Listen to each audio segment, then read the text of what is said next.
सबसे पहले बात 2027 चुनाव से जुड़ी हुई बड़ी खबर की। 27 चुनाव की तैयारी में बीजेपी जुटी है। उत्तर प्रदेश में बीजेपी का समरसता संकल्प अभियान शुरू हो चुका है। संत रविदास स्थली से इसकी शुरुआत की गई है। पीडीए के जवाब में बीजेपी ने एक नया अभियान शुरू किया है। काशी से 7 महीने तक ये कार्यक्रम चलेगा। ओबीसी दलित वोट साधने में फोकस रहेगा।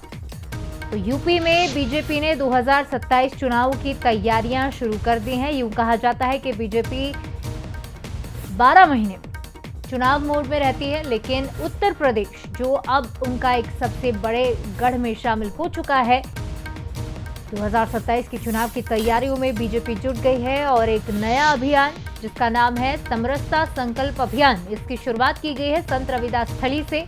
पीडीए के जवाब में बीजेपी ने ये नया अभियान शुरू किया। काशी से 7 महीने तक कार्यक्रम चलेगा।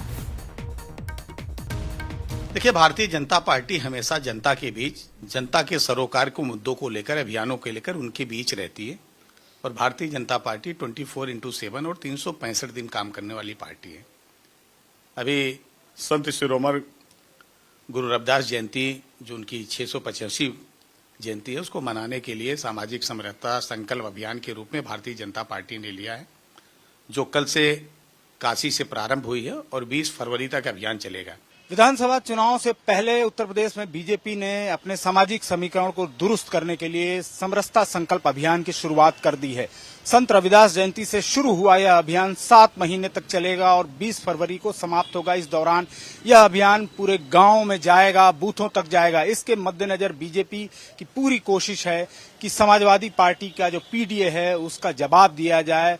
जिस तरह से सपा ने 2024 लोकसभा चुनाव में बड़ी जीत हासिल की थी, उसी तरह बीजेपी की कोशिश है कि इस संकल्प अभियान के द्वारा वह दलित और ओबीसी समीकरण को दुरुस्त करे और 2027 के विधानसभा चुनाव में एक बड़ी जीत हासिल करे। बहरहाल ये देखने वाली बात होगी कि यह अभियान कितना सफल होता है और क्या पीडीए का जवाब बन पाता है। लखनऊ से कैमरा पर्सन सत्येंद्र कुमार के साथ आलोक राय, बंसल न्यूज।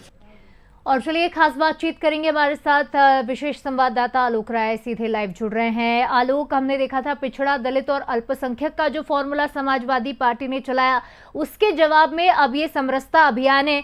किस तरह से बीजेपी ने 2027 को ध्यान में रखते हुए इसकी प्लानिंग की है और कैसे इसका क्रियान्वयन किया जा रहा है? बिल्कुल शिवालिका, 2027 विधानसभा चुनाव को लेकर उत्तर प्रदेश में सभी राजनीतिक दल अपनी तैयारी कर रहे हैं। खासकर अगर बात करें समाजवादी पार्टी जो मुख्य विपक्षी दल है उत्तर प्रदेश में, इसके अलावा भारतीय जनता पार्टी यानी एनडीए जो सत्ताधारी दल है। पीडीए की बात करें तो समाजवादी पार्टी लगातार पीडीए पर फोकस रही है और 2024 का जो लोकसभा चुनाव था, हमने देखा था कि किस तरह से समाजवादी पार्टी और कांग्रेस गठबंधन पे रहे, गठबंधन में लड़े और पीडीए के द्वारा उनको एक बड़ी जीत मिली उत्तर प्रदेश में। भाजपा की सीटें लगातार घटती रहीं 2024 लोकसभा चुनाव में, लेकिन समाजवादी पार्टी को बड़ी जीत मिली है और कहीं न कहीं इससे उसका आत्मविश्वास बढ़ा। इसीलिए पीडीए पर ही वो फोकस है और इसी के जवाब में भारतीय जनता पार्टी ने समरसता संकल्प अभियान शुरू किया है।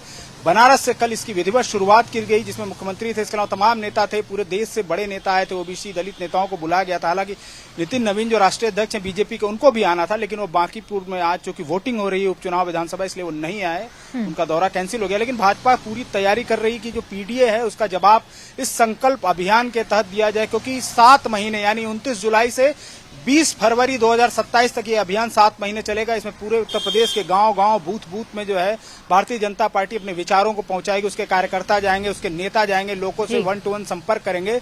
और जो दलित ओबीसी समीकरण है जिस पर पीडीए का फोकस है, पिछड़ा, दलित, अल्पसंख्यक, तो दलित ओबीसी समीकरण को दुरुस्त करना भाजपा की प्राथमिकता है। साथ ही साथ जो सामाजिक समीकरण है उसको दुरुस्त करना प्राथमिकता है, क्योंकि कहीं न कहीं ये जो वोट बैंक है, खासकर दलित और पिछड़ा और ओबीसी, ये कहीं न कहीं भाजपा से थोड़ा दूर गया है, जिसका नुकसान उसे लोकसभा चुनाव में भी उठाना पड़ा था। और इसीलिए भारतीय जनता पार्टी की पूरी कोशिश है कि 2027 चुनाव से पहले इस समीकरण को दुरुस्त कर लिया जाए, अपने सामाजिक समीकरण को, साथ ही साथ जो ओबीसी समीकरण है या दलित समीकरण, उसको पूरी तरह से दुरुस्त कर लिया जाए ताकि कोई नुकसान न होने पाए और पीडीए का जवाब दिया जा सके। क्योंकि कांग्रेस और समाजवादी पार्टी की बीच तालमेल की जो बात चल रही है, हालांकि असदुद्दीन ओवैसी भी कोशिश कर रहे हैं कि बीजेपी के खिलाफ विपक्ष के साथ वो लड़ें, लेकिन समाजवादी पार्टी उनसे दूरी बनाकर चलना चाह रही है। समाजवादी पार्टी के जो सूत्र हैं उनका ये कहना है कि अगर वो असदुद्दीन ओवैसी के साथ लड़ते हैं तो भारतीय जनता पार्टी को ये मौका मिलेगा सपा पर आरोप लगाने का कि समाजवादी पार्टी मुस्लिम तुष्टीकरण की नीति अपना रही है। हालांकि 2024 लोकसभा चुनाव में सपा ने सिर्फ 4 मुस्लिम कैंडिडेट उतारे थे, चारों जीते थे। तो कहीं ना कहीं सपा की भी कोशिश है कि बिना तुष्टीकरण करते हुए पीडीए के तहत टिकट बांटे, और इसीलिए भारतीय जनता पार्टी ये जानते हुए ऐसे कदम उठा रही है कि उसके समीकरण दुरुस्त हो, चाहे वो ओबीसी को अपने पाले में लाना हो या दलित वर्ग को अपने पाले में लाना हो या अपने पूरे सामाजिक समीकरण को ठीक करना हो। इसीलिए 7 महीने तक चलने वाला ये अभियान शुरू किया गया है। हालांकि ये जरूर देखने वाली बात होगी कि ये अभियान कितना सफल होता है, लेकिन बीजेपी की तैयारी बड़ी है, जैसे कहते हैं बीजेपी के नेता। बिल्कुल आलोक, क्योंकि ये हमने देखा है जितने भी चुनाव अब तक हुए हैं, इनका बीजेपी का कोर वोटर कभी भी पीडीए नहीं रहा है, खासतौर पर उत्तर प्रदेश में, और इसी का फायदा अखिलेश ने उठाया और एक नया राजनीतिक फॉर्मूला बनाया, और अब इसके जवाब में बीजेपी उतर चुकी है। लेकिन कितना सफल होगी ये तो हमें आने वाले नतीजे बताएंगे। लेकिन फिलहाल तमाम अपडेट्स के लिए आपका बहुत शुक्रिया।